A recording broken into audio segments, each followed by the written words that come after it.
Hello, ഇന്നത്തെ നമ്മുടെ recipe എന്ന് പറയുന്നത് ബീഫും തേങ്ങാക്കൊത്തും ഒക്കെ ഇട്ടിട്ടുള്ള നല്ല ടേസ്റ്റി ആയിട്ടുള്ള ഒരു ഈസി ഫ്രൈ ആണ് കേട്ടോ.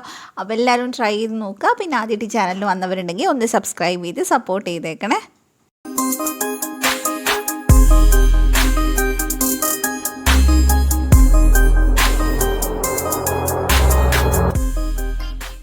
അപ്പോൾ ഇതുണ്ടാക്കാനായിട്ട് ഞാനിവിടെ കുക്കർ എടുത്തിട്ടുണ്ട്. അതിനകത്തോട്ട് ഞാൻ 1/2 കിലോ ബീഫാണ് ചേർത്ത് കൊടുക്കുന്നത്. ഞാനിവിടെ ബോൺലെസ് ആണ് എടുത്തിട്ടുള്ളത്. ബോണുള്ള പീസ് എടുത്താലും കുഴപ്പമൊന്നുമില്ല. പിന്നെ ഇതിലേക്കൊരു 1/4 കപ്പ് തേങ്ങാക്കൊത്ത് ചേർത്ത് കൊടുക്കുന്നുണ്ട്. കുറച്ച് നീളത്തിൽ കട്ട് ചെയ്തിട്ടുള്ളതാണ്. പിന്നെ അതിൻ്റെ കൂടെ തന്നെ 1.5 ടേബിൾ സ്പൂൺ ചില്ലി ഫ്ലേക്സ് ചേർത്തിട്ടുണ്ട്. ഇനി അത് കിട്ടിയില്ലെങ്കിൽ നിങ്ങൾ മുളക് പൊടി ചേർത്താൽ മതി. പിന്നെ 1 ടേബിൾ സ്പൂൺ വെളുത്തുള്ളി ചേർത്തിട്ടുണ്ട്. അതിൻ്റെ കൂടെ തന്നെ ഒരു പകുതി നാരങ്ങ നമുക്ക് ചേർത്ത് കൊടുക്കാം. അപ്പോൾ നാരങ്ങയുടെ നീര് നമ്മൾ ചേർത്ത് കൊടുത്തിട്ടുണ്ട്. ഇനി നമുക്ക് ഇതിനകത്തോട്ട് പൊടികളൊക്കെ ചേർത്ത് കൊടുക്കാം. അപ്പോൾ ഞാനിവിടെ 1/4 ടീസ്പൂൺ ഗരം മസാല ചേർത്തിട്ടുണ്ട്, 1/4 ടീസ്പൂൺ മഞ്ഞൾപ്പൊടി, പിന്നെ അതേപോലെ തന്നെ 1.5 ടീസ്പൂൺ മല്ലിപ്പൊടി ചേർത്ത് കൊടുത്തിട്ടുണ്ട്. പിന്നെ നമുക്ക് 1 ടീസ്പൂൺ കുരുമുളക് പൊടിയും ആവശ്യത്തിന് ഉപ്പും ചേർത്തിട്ട് നന്നായിട്ട് ഇതൊന്ന് മിക്സ് ചെയ്തെടുക്കാം. നല്ലപോലെ മിക്സ് ചെയ്തെടുക്കാം കേട്ടോ. ഇത് നമ്മൾ ഇനി റെസ്റ്റ് ചെയ്യാൻ വെക്കേണ്ട ആവശ്യമൊന്നുമില്ല. അല്ലാതെ തന്നെ നമുക്ക് വേഗം വേവിച്ചെടുക്കാവുന്നതേ ഉള്ളൂ. പിന്നെ ബീഫ് നമ്മൾ കട്ട് ചെയ്യുന്ന സമയത്ത് ചെറിയ പീസായിട്ട് കട്ട് ചെയ്യുകയാണെങ്കിൽ നന്നായിട്ട് മസാല പിടിക്കും. ഇനി ഇതിലേക്ക് നമുക്ക് വെള്ളം ചേർത്ത് കൊടുക്കാം. അപ്പോൾ വെള്ളം ഒഴിക്കുമ്പോൾ ബീഫ് അങ്ങനെ മുങ്ങിക്കിടക്കണം അത്രയും വെള്ളമൊന്നും ഒഴിക്കേണ്ട. ഏകദേശം ഒരു 1/2 കപ്പൊക്കെ ഒഴിച്ചാൽ മതി. അപ്പോൾ ഇനി നമുക്കിത് അടച്ച് വെച്ചിട്ട് വേവിച്ചെടുക്കാം. അപ്പോൾ ഞാനിത് വേവിക്കുന്നത് ഹൈ ഫ്ലെയിമിൽ ഒരു വിസിലും അപ്പോൾ തന്നെ നമ്മൾ ഫ്ലെയിം നല്ലോണം കുറച്ച് കൊടുക്കുക. എന്നിട്ട് ഒരു 20 മിനിറ്റും കൂടെ വേവിക്കുമ്പോൾ ഏകദേശം ബീഫ് റെഡിയാവും. അപ്പോൾ നിങ്ങൾ എടുക്കുന്ന ബീഫിനനുസരിച്ച് ഇച്ചിരി അങ്ങോട്ടും ഇങ്ങോട്ടൊക്കെ വ്യത്യാസം വരാം കേട്ടോ. അപ്പോൾ ഇനി നമുക്ക് അത് അവിടെ വേവുന്ന സമയം കൊണ്ട് വേറൊരു പണിയുണ്ട്. അപ്പോൾ ഞാനിവിടെ കുറച്ച് വെളിച്ചെണ്ണ എടുക്കുന്നുണ്ട്. അപ്പോൾ അതിനകത്തോട്ട് നമ്മൾ 1 കപ്പ് ചെറിയുള്ളി കട്ട് ചെയ്ത് ചേർക്കുന്നുണ്ട് കേട്ടോ. വെളിച്ചെണ്ണ കുറച്ച് കൂടുതൽ എടുത്തിട്ടുണ്ട്, കാരണം നമുക്ക് ബീഫും ഇതിൽ ഫ്രൈ ചെയ്യാനുള്ളതാണ്. അപ്പോൾ നിങ്ങൾക്ക് വേണമെങ്കിൽ ഇത് പെട്ടെന്ന് റെഡിയാവാനായിട്ട് കുറച്ച് കൂടുതൽ വെളിച്ചെണ്ണ ഒഴിച്ചിട്ട് മുക്കി പൊരിച്ചെടുക്കാം കേട്ടോ. ഞാൻ അത്രയും എണ്ണ എടുത്തിട്ട് ചെയ്യുന്നില്ല. കുറച്ച് എണ്ണയിൽ ഞാനിതൊന്ന് കുറച്ച് സമയം എടുത്ത് നന്നായിട്ട് ബ്രൗൺ കളർ ആവുന്നത് വരെ ഫ്രൈ ചെയ്തെടുക്കുകയാണ്. നമ്മൾ ബിരിയാണിക്കൊക്കെ ബിസ്ത ഉണ്ടാക്കില്ലേ, അതേപോലെയാണ്. അപ്പോൾ നന്നായിട്ട് നമുക്കിതൊന്ന് ഫ്രൈ ചെയ്തെടുക്കാം.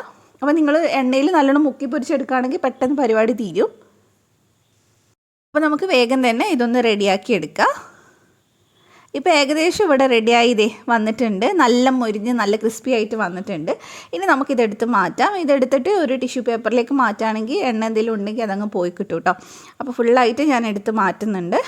ഈ സമയം കൊണ്ട് നമ്മുടെ ബീഫ് ഇവിടെ റെഡി ആയിട്ടുണ്ട്. കുക്കറിൻ്റെ പ്രഷറൊക്കെ പോയതിന് ശേഷം നമുക്ക് തുറക്കാം. ബീഫിൽ ഓൾറെഡി കുറച്ച് വെള്ളം ഇരിപ്പുണ്ട് കേട്ടോ. അപ്പോൾ വെള്ളം എടുക്കാതെ ബീഫും തേങ്ങാക്കൊത്തും മാത്രമായിട്ട് നമുക്കിതൊന്ന് എടുത്ത് മാറ്റാം. അതിനുശേഷം നമ്മൾ ഉള്ളി ഫ്രൈ ചെയ്തിട്ടില്ല, അതിനകത്ത് തന്നെ ഇതൊന്ന് ഫ്രൈ ചെയ്തെടുക്കണം. അപ്പോൾ നിങ്ങൾക്ക് വേണമെങ്കിൽ കുറച്ചും കൂടെ വെളിച്ചെണ്ണ ഒഴിച്ച് കൊടുക്കാം. അപ്പോൾ അതിലുണ്ടെങ്കിൽ അത് തന്നെ മതി. അപ്പോൾ നമുക്ക് ഇനി നന്നായിട്ട് വെളിച്ചെണ്ണയിൽ ഇതൊന്ന് മൊരിച്ചെടുക്കുക. കാരണം ആ വെളിച്ചെണ്ണയിൽ നമ്മൾ ഈ ബീഫ് മാത്രമായിട്ട് ഇട്ട് ചെയ്യുമ്പോൾ ബീഫിനൊരു പ്രത്യേക ടേസ്റ്റ് ഉണ്ടാവും. അതുകൊണ്ടാണ് നമ്മൾ ആ ഒരു സ്റ്റോക്ക് ഇപ്പോൾ ചേർക്കാത്തത്. അപ്പോൾ നന്നായിട്ട് ഫ്രൈ ചെയ്തെടുക്കുക. അപ്പോൾ ഞാൻ നേരത്തെ പറഞ്ഞ പോലെ തന്നെ നിങ്ങൾക്ക് ഡീപ്പ് ഫ്രൈ ചെയ്തെടുക്കണമെങ്കിൽ അങ്ങനെ വേണമെങ്കിലും ചെയ്തെടുക്കാം. അപ്പോൾ കുറച്ച് കറിവേപ്പിലയും കൂടി ഇട്ടിട്ടുണ്ട്. ഈ ഒരു തേങ്ങാക്കൊത്തും എല്ലാം കൂടെ വരുന്ന സമയത്ത് ബീഫിന് നല്ല ടേസ്റ്റാണ് കേട്ടോ ഉണ്ടാവും. എന്തായാലും ഒരു തവണ ഉണ്ടാക്കി നോക്കുക, ഇഷ്ടമാവും. അപ്പോൾ ബീഫ് നന്നായിട്ടൊന്ന് മൊരിഞ്ഞ് വന്നിട്ടുണ്ട്. ഈ ഒരു പരുവം മതി. അത്യാവശ്യം നന്നായിട്ട് മൊരിഞ്ഞിട്ടുണ്ട്. വെളിച്ചെണ്ണയിൽ നന്നായിട്ടാവുന്ന ഇതായിട്ട് കിട്ടിയിട്ടുണ്ട് നമുക്ക്. അപ്പോൾ ഇനി നമുക്ക് ബീഫ് എടുത്തങ്ങ് മാറ്റാം. അപ്പോൾ ബീഫ് മൊത്തമായിട്ട് എടുത്തതിന് ശേഷം നമ്മൾ ബാക്കിയുള്ള ആ ഒരു ബീഫിൻ്റെ സ്റ്റോക്ക് ഇതിൽ ചേർത്ത് കൊടുക്കാണ്ട്. നമ്മളിത് 2-3 സ്റ്റെപ്പായിട്ട് ചെയ്യുന്നതേ ഉള്ളൂ. പക്ഷേ സംഭവം ഭയങ്കര ഈസിയാണ് ചെയ്യാൻ.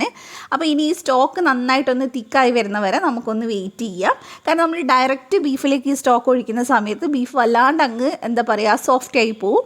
അത്രയും വേണ്ട. നമുക്ക് ആ കുറച്ചൊരു ക്രിസ്പി ആയിട്ട് കിട്ടാൻ വേണ്ടിയിട്ടാണ് നമ്മളിങ്ങനെ ചെയ്യുന്നത്. അപ്പോൾ സ്റ്റോക്ക് നന്നായിട്ട് തിക്കായിട്ടുണ്ട്. ഇനി നമുക്ക് ഫ്രൈ ചെയ്തെടുത്തിട്ടുള്ള ബീഫ് ഇതിലേക്ക് ചേർത്ത് കൊടുക്കാം. എന്നിട്ട് നന്നായിട്ട് മിക്സ് ചെയ്തെടുക്കുക. ഇനി ഒരുപാട് നേരം വെക്കണ്ട, കാരണം ബീഫിൻ്റെ സ്റ്റോക്ക് ഓൾറെഡി നല്ലോണം തിക്കാണ്. അപ്പോൾ ഇതിലേക്ക് പെട്ടെന്ന് തന്നെ പിടിച്ചോളൂ. അപ്പോൾ നല്ലപോലെ ആ ഒരു സ്റ്റോക്ക് ഇതിൽ പിടിക്കുന്ന സമയത്ത് നമ്മൾ ഫ്രൈ ചെയ്ത് വെച്ചിട്ടുള്ള ആ ഒരു ചെറിയുള്ളിയുടെ മിക്സ് നമുക്ക് ചേർത്ത് കൊടുക്കാം. എന്നിട്ട് നന്നായിട്ട് മിക്സ് ചെയ്താൽ നമ്മുടെ ബീഫ് ഫ്രൈ ഇവിടെ റെഡി ആയിട്ടുണ്ട്. ഇനി ഒരുപാട് നേരമായിട്ട് ചൂടാക്കേണ്ട ആവശ്യമില്ല. അപ്പോൾ ഇനി നമുക്ക് പെട്ടെന്ന് തന്നെ ചോറിൻ്റെയോ ചപ്പാത്തിയുടെയോ പൊറോട്ടയുടെയോ ഏതിൻ്റെ കൂടെ വേണമെങ്കിലും സെർവ് ചെയ്യാം. അപ്പോൾ എല്ലാവരും ട്രൈ ചെയ്ത് നോക്കുക. നല്ല ടേസ്റ്റി ആയിട്ടുള്ള ഒരു ബീഫ് ഫ്രൈ ആണ്. നിങ്ങൾക്ക് റെസിപ്പി ഇഷ്ടമായിട്ടുണ്ടെങ്കിൽ ധ്യാൻസ് കണ്ണൂർ കിച്ചൺ ഒന്ന് സബ്സ്ക്രൈബ് ചെയ്യാം. മറ്റൊരു വീഡിയോ ആയിട്ട് കാണാം. Thank you for watching.